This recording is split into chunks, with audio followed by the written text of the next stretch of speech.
Bom, pessoal, esse vídeo é para explicar um pouquinho melhor os requisitos de qualidade de serviço e as técnicas usadas para garantir o mesmo nas transmissões pelas redes de computadores. Primeira definição de fluxo, né? São todos os pacotes trafegados aí entre uma origem e um destino. A confiabilidade diz respeito a todos os pacotes da informação conseguirem ser transmitidos. Se tiver algum erro em algum pacote, a informação chega incompleta. Então, serviços, por exemplo, como a transmissão de arquivos, se não chegar, né, se faltar um bit desse arquivo, vai dar erro no destino. Então, por exemplo, qualquer aplicação que transmita arquivo, como mensagem de e-mail, página web, download de arquivo, né, transferência tanto de upload quanto de download, qualquer erro que der vai gerar um erro no destinatário, né, a informação não vai ficar completa. Outra questão é retardo. Retardo é o tempo que um pacote demora para ir da origem até o destino. Então, esse primeiro pacote aqui azul, por exemplo, demorou 6 segundos e aqui o pacote marrom demorou 12 segundos. Né? Então, para transmitir toda essa informação, né, gastamos aí 12 segundos para os dois pacotes chegarem aqui no destinatário.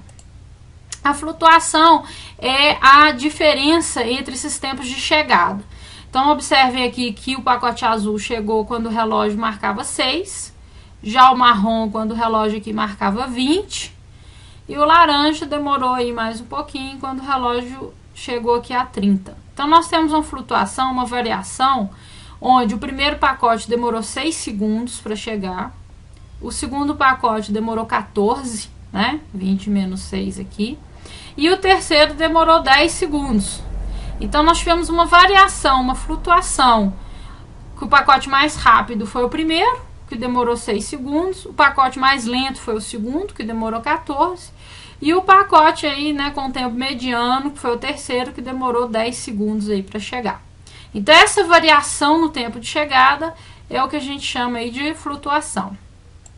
A outra questão é a taxa de transmissão. Simplesmente é o volume de informações por unidade de tempo. Então, 1 megabit por segundo, 2 megabits por segundo, etc., para fazer a transmissão da informação.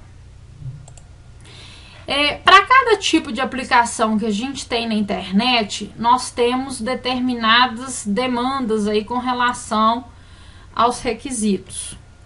Então, nós temos, por exemplo, a aplicação de correio eletrônico, ela exige alta confiabilidade, que é aquilo que eu falei, qualquer transferência de arquivo, né, tem uma alta exigência de confiabilidade. Então, mensagem de correio eletrônico, transferência de arquivo, acesso ao web, essas aplicações elas dependem da transferência de arquivo, então elas não podem ter nenhuma perda. Então, elas têm alta exigência de confiabilidade. Nenhum bit do arquivo pode ser perdido, senão prejudica a comunicação. Em compensação, essas aplicações, elas têm baixa e média exigência com relação a retardo, flutuação e taxa de transmissão. É claro que a gente, né, gostaria de transferir um arquivo rapidamente, mas se está tendo atraso da rede, não vai inviabilizar a sua aplicação de transferência de arquivo. Então, por isso que a gente diz que ela tem uma baixa exigência com relação a retardo. Com relação à flutuação também, porque como você só vai conseguir ver o e-mail, o arquivo ou a página web, quando todos os itens, todos os arquivos tiverem sido transferidos, né, a flutuação também não tem muito impacto nessas aplicações. E a taxa de transmissão é aquilo que eu falei, ela é média aqui pelo simples fato que a gente gostaria, claro, que os nossos arquivos, as nossas páginas carregassem aí rapidamente, né, para a gente interagir mais facilmente, mas não inviabiliza aí a aplicação se a gente tiver uma taxa de transmissão mais baixa. Já aqui nas aplicações de áudio e vídeo sobre demanda, por exemplo, quando a gente quer acessar alguma música que já está gravada na internet ou algum vídeo, por exemplo, os vídeos do YouTube, né? A gente tem baixa exigência aí de confiabilidade. O que isso quer dizer? A gente pode perder aí algumas partes do áudio ou do vídeo, né, que isso não vai inviabilizar a nossa comunicação. O retardo também tem baixa exigência pelo simples fato que esses arquivos já estão gravados, eles não são comunicações em tempo real, transmissões ao vivo, por exemplo. Então, a sua aplicação ela vai começar a passar, ela vai começar a exibir o vídeo para você, o áudio, depois que alguns pacotes já chegaram. Agora, a flutuação tem um impacto alto, porque se tiver muita variação no tempo de chegada desses pacotes, vai ficar ruim aí para você ver o seu vídeo lá no YouTube, por exemplo, né? Porque você vai começar a assistir o vídeo, se tiver alguns pacotes em atraso, o vídeo vai travar, né? Então é aquela situação onde a gente está assistindo um vídeo, o vídeo está lá na sua sequência e aí de repente um pacote demora a chegar e aí o vídeo vai travar. Então, por isso que tem essa alta exigência aí com relação à flutuação, que é interessante que não tenha muita variação no tempo de chegada dos pacotes. E com relação à taxa de transmissão, o áudio tem média exigência, que o áudio ele exige uma menor taxa de transmissão do que o vídeo, que tem que mandar além do áudio, né, a imagem. Então, por isso essa diferença aqui.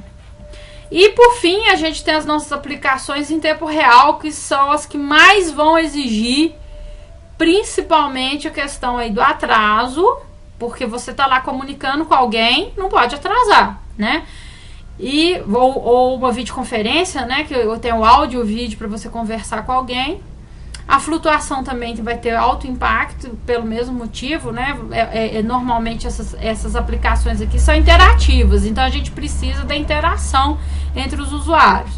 E a taxa de transmissão ela é menor na telefonia, pelo fato que transmite só a voz que está sendo da conversa, e na videoconferência ela é alta, pelo fato que você transmite não só o áudio, como o vídeo também. Então, dependendo da aplicação que a gente tiver, nós teremos essas demandas aí diferentes com relação a esses requisitos, né, de qualidade de serviço. E aí foram desenvolvidas diversas técnicas para garantir essa qualidade de serviço. Eu vou comentar algum deles e, né, mostrar aí uma animaçãozinha para facilitar o entendimento dessas técnicas. Então, primeiro, o superdimensionamento. Superdimensionamento é como se você conseguisse transmitir todo o conteúdo, toda a mensagem de uma vez só. Então, você teria aí links, né, de altíssima capacidade. Resolveria todos os nossos problemas essa técnica. O grande problema do superdimensionamento é realmente o custo. Você ter que ter uma capacidade aí praticamente infinita de recursos, tanto de taxa de transmissão quanto de roteadores aí na internet, né? Então é uma técnica não muito viável, não muito realista, né, do ponto de vista aí de internet. O armazening buffer é o seguinte: os pacotes eles vão sendo recebidos na máquina de destino, independente aí do tempo de chegada. E depois que alguns pacotes foram recebidos, é que o vídeo efetivamente vai começar a ser transmitido. Então vocês reparem, por exemplo, quando vocês acessam um vídeo aí no YouTube, tem um tempo para o vídeo efetivamente começar a ser transmitido. Então esse tempo, antes de começar a exibição do vídeo, é o armazenamento em buffer. Então a aplicação ela espera os primeiros pacotes chegarem para depois começar a exibir o vídeo. E aí vocês podem observar também lá no YouTube, quando tem aquela barrinha cinza embaixo do vídeo, são exatamente os pacotes que já chegaram. E a barrinha vermelha, ela indica aqueles pacotes que já estão sendo mostrados aí para o usuário, ok? Próxima técnica chamada de balde furado, o que quer dizer? Cada pacote é transmitido num intervalo de tempo. Então, os pacotes, eles são transmitidos aí cada hora no intervalo de tempo, no intervalo constante. Então é um volume de transmissão constante. Para que isso? Para evitar o que a gente chama de tráfego em rajadas. Então tem momentos que não está transmitindo nada e tem momentos que vem uma transmissão de um volume grande de informação. Para evitar uma sobrecarga nos roteadores e nos links da rede, permite-se que apenas um certo limite seja transmitido por intervalo de tempo. Já o balde de símbolos, ele exige uma permissão para poder transmitir. Então, quando essa permissão aparece, o pacote pode ser transmitido. Se não tiver nada para transmitir, pode-se acumular, permissões. Esse acúmulo de permissões, ele é interessante para na hora que tiver uma rajada de transmissão, um volume temporário a ser transmitido, ele pode fazer uso dessas permissões e evitar aí também um gargalo aí na rede, evitar uma sobrecarga dos recursos de rede. Já o roteamento proporcional é você distribuir a sua transmissão em caminhos diferentes. Por exemplo, se eu tiver aqui 3 links de saída, eu posso distribuir os meus pacotes nesses 3 links aqui. O enfileiramento é fazer uma fila, permitir que várias transmissões compartilhem aí o mesmo caminho ou os mesmos recursos, enfileirando os pacotes de cada transmissão. Cada hora vai chegar um pacote vindo de uma origem aqui diferente. Nesse caso aqui desse enfileiramento, não tem nenhuma prioridade. Então, todos os pacotes aqui foram tratados da mesma forma.